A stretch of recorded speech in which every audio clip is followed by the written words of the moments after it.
Last 1.5 साल में शायद ही है कि मैंने किसी एक दिन ब्रेक लिया हो पढ़ाई से। प्रोसेस के तहत लिया गया था और हमको भी लखनऊ बुला के ससम्मान बुला के बैठाल के, और मेरे सामने ही जिस दिन मैं गया था अपना डीबी और वो दिन है, तो मेरे सामने ही कम से कम 10 लड़के पकड़े गए थे।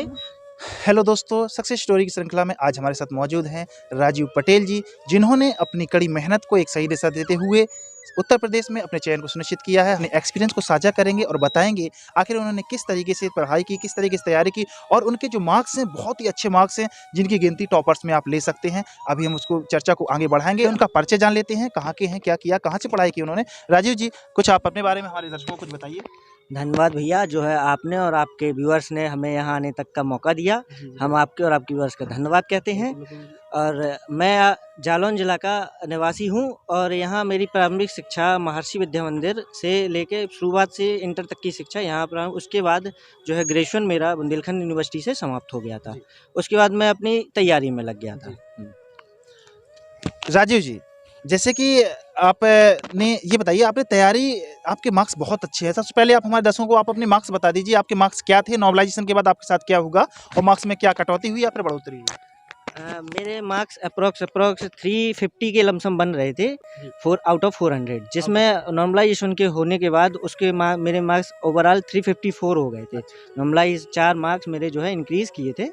हाँ, 4 मार्क इंक्रीज हुए थे तो 354 हो गए थे। क्वेश्चन में देखें तो कितने क्वेश्चन सही थे आपके? 142 के आसपास क्वेश्चन सही थे मेरे, 160 के आसपास। हाँ, जिसमें यदि हम बात करें कि इतने जैसे 160 में 100 आपने 42 जो भी क्वेश्चन सही किए, बहुत सारे क्वेश्चन सही किए हैं, तो इसको आपने पढ़ाई कैसे की, तैयारी कैसे की, इतने सारे मार्क्स आए आपके, मतलब किस बुक्स को कैसे तैयारी की आपने और कितने घंटे तैयारी की? सबसे पहले आप ये बताइए हमारे भैया। मैं यहाँ जो है घंटों का तो नहीं हिसाब बता पाऊँगा आपको, लेकिन इतना बता देता हूँ कि तैयारी मेरी इतनी रेगुलर थी कि लास्ट 1.5 साल में शायद ही है कि मैंने किसी एक दिन ब्रेक लिया हो पढ़ाई से। मतलब आपने पढ़ाई हाँ, कंटिन्यू ही रखा। मुझे पता था कंटिन्यूटी बहुत ज़रूरी है, भले वो आप 8 घंटे 9 घंटे जाएं, लेकिन कंटिन्यूटी का जो असर पड़ता है वो बहुत ज़रूरी था। और मैंने इसी को फोकस रखते हुए लास्ट 1-1.5 साल से बहुत कंटिन्यू पढ़ाई की।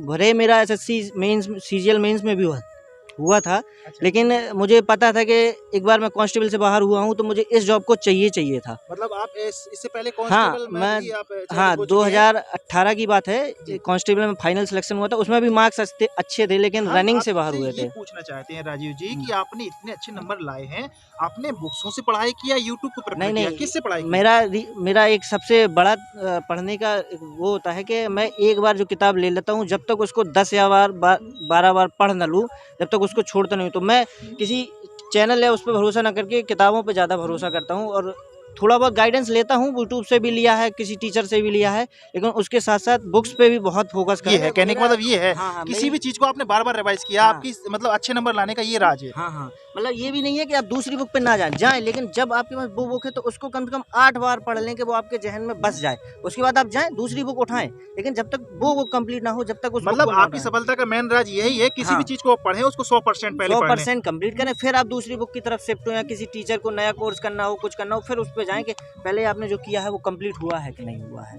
ये चलिए, आप लगभग इससे पहले सब इंस्पेक्टर, आप इससे पहले कोई और जॉब करते थे क्या? नहीं, अभी इसके पहले तो कोई जॉब नहीं, फिलहाल तो सिर्फ स्टडी कर रहे थे। स्टडी कहाँ पर कर रहे थे आप? मैं यहाँ जो है लाइब्रेरी उरई में ही रह के, लाइब्रेरी स्वामी विवेकानंद करके लाइब्रेरी है, वहाँ जाके लाइब्रेरी में परमानेंट जो है 1.5 साल से कंटिन्यू किए हुए हैं। एक बात और राजीव जी आपसे पूछना चाहेंगे, हमने देखा है कि जिन दोस्तों के यूपी SI में अधिक नंबर थे या अच्छे नंबर थे, तो उनको क्या हुआ था कि उनका जो प्रोसेस आगे चल रही थी, मान के चलते डॉक्यूमेंट वेरिफिकेशन की, तो उनको स्पेशल तौर से लखनऊ बुलाया जा रहा था। क्या आपको भी लखनऊ बुलाया था? हाँ, हमको भी इस प्रोसेस के तहत लिया गया था और हमको भी लखनऊ बुला के ससम्मान बुला के बैठाल के, और एक एक चीज़ को जांच करके, मेरे सारे पेपर्स, मेरे सारे और CRL को चेक करके कहीं ऐसा तो नहीं है कि ये किसी उसके तहत भर्ती हुए हैं, तो सब कुछ चेक किया गया था मेरा।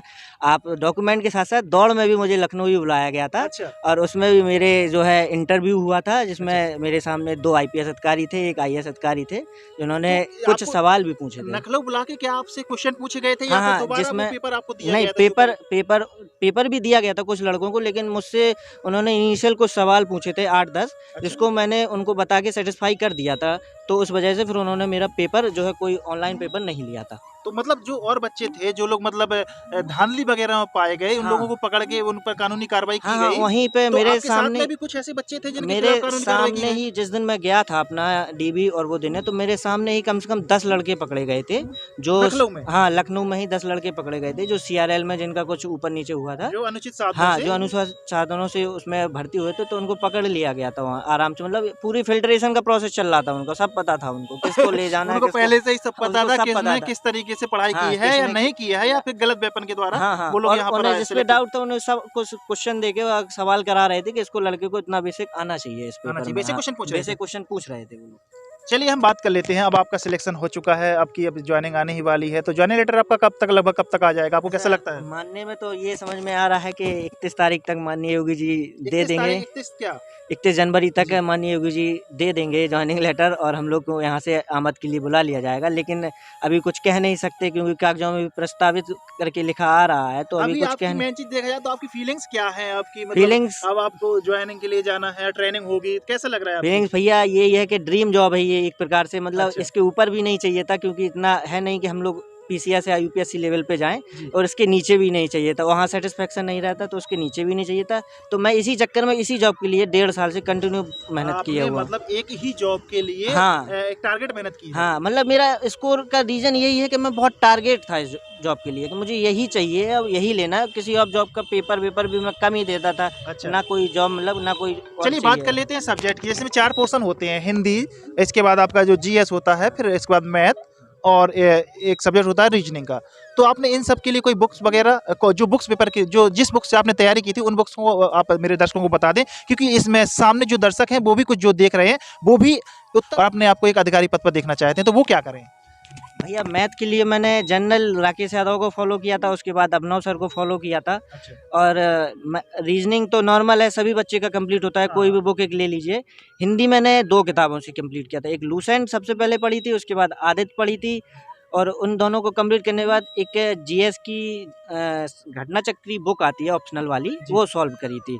तो इसका हिंदी का हो गया, और बाकी इसमें एक सबसे मुख्य सब्जेक्ट होता है मूल विधि। मूल विधि को आपने कहाँ से तैयार मूल किया? विधि को मैंने जो है कई टीचरों से फॉलो किया है, जैसे अच्छा। 1-2 टीचर यूट्यूब पे भी थे, अच्छा। उनसे भी पढ़ता रहता था, और एक बुक थी मेरे पास घटना चक्की, उससे भी बहुत मतलब ढंग से उसको बिल्कुल एक-एक करके पॉइंट क्लियर किए थे मैंने अच्छा। कि कहीं से मतलब कोई दिक्कत ना आए। चलिए हम बात कर लेते हैं। कुछ पढ़ने वाले छात्र ऐसे भी होते हैं जो लगातार टाइम टेबल बनाते रहते हैं। हाँ। एक बार टाइम टेबल बनाया, 10 दिन तक फॉलो नहीं हुआ, फिर दोबारा टाइम टेबल बनाया, तो ऐसे बच्चों के लिए आप क्या कहना चाहते हैं कि टाइम टेबल को बनाएं या फिर मेंटेन करें, क्या करें?